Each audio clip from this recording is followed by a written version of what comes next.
What I've been sketching.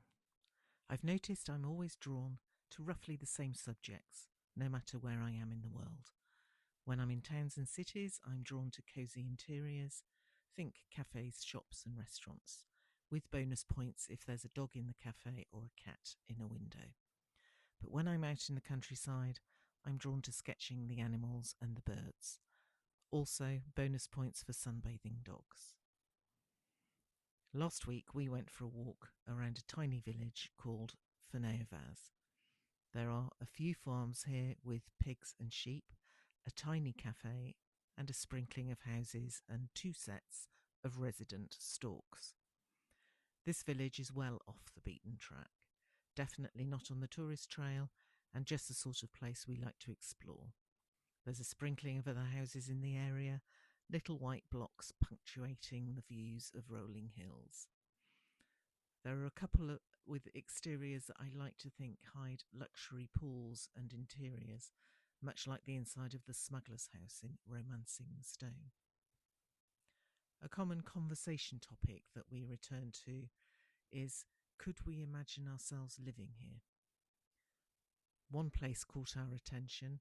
The location has the views. It had amazing wrought iron gates with the branches of a tree painted in sage green, with an enormous rolling door suggesting enough room inside for our motorhome.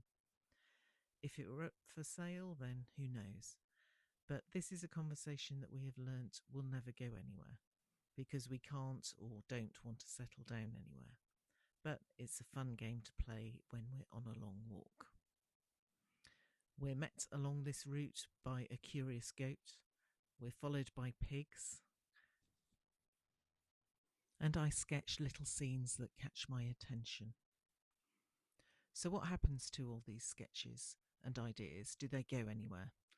Often they'll feed into new work. There's nothing like a long walk followed by some time in my sketchbook to spark an idea for a new painting or produce a new colour palette.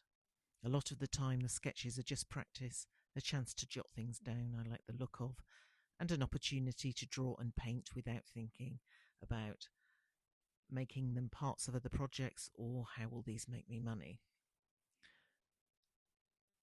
My sketchbooks often act as a library of ideas that I might revisit days, months or years later.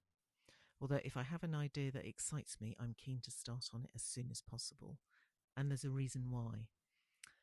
In the book Big Magic by Elizabeth Gilbert, she talks about ideas being real and conscious, actively looking for people to bring them into the world, and as a result, they approach multiple people at once.